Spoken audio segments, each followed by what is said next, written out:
Tamil Nadu medical selection கமிட்டியில இருந்து நமக்கு எம்டிஎஸ் கோர்சஸ்க்கான 2026க்கான ஸ்டேட் கோட்டா கவுன்சிலிங்கான online application government quota and management கோட்டாக்கு நேத்து 12 மணிலேருந்து ஸ்டார்ட் பண்ணிட்டாங்க. முக்கியமான டேட்ஸ் பார்த்தீங்கன்னா நமக்கு 11ஆம் தேதி டேட் ஆஃப் நோட்டிஃபிகேஷன் கொடுத்துருந்தாங்க. 13ஆம் தேதி நேற்று 12 மணிக்கு ஸ்டார்ட் பண்ணாங்க.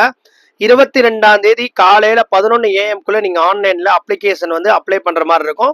ஸோ 2 விதமான கோட்டாஸ் இருக்கு எம்டிஎஸ் கோர்சஸ்க்கு. நீங்க கவர்மெண்ட் கோட்டாக்கு ஒரு அப்ளிகேஷன், மேனேஜ்மெண்ட் கோட்டாக்கு அப்ளிகேஷன். கவர்மெண்ட் கோட்டாக்கு 3000, மேனேஜ்மெண்ட் கோட்டாக்கு 5000. மொத்தம் நீங்க 8000 பே பண்ணி ஆன்லைன்ல நீங்க அப்ளிகேஷன் போடுங்க.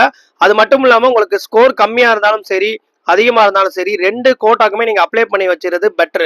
இல்ல நான் கவர்மெண்ட் கோட்டாக்கு மட்டும்தான் நான் போற மாதிரி இருந்தா வெறும் ஒரே ஒரு அப்ளிகேஷன் போட்டா போதும்.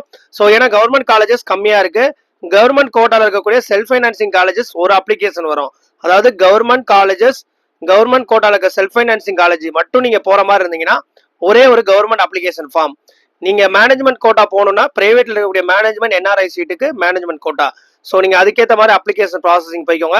இதை பத்தி இன்னும் டீட்டெயிலாக பார்க்கணும் அப்படின்னா நம்ம யூடியூப் சேனல்ல ஃபுல்லா ஒரு வீடியோ போட்டிருக்கோம். நீங்க உள்ள போய் செக் பண்ணி பாருங்க.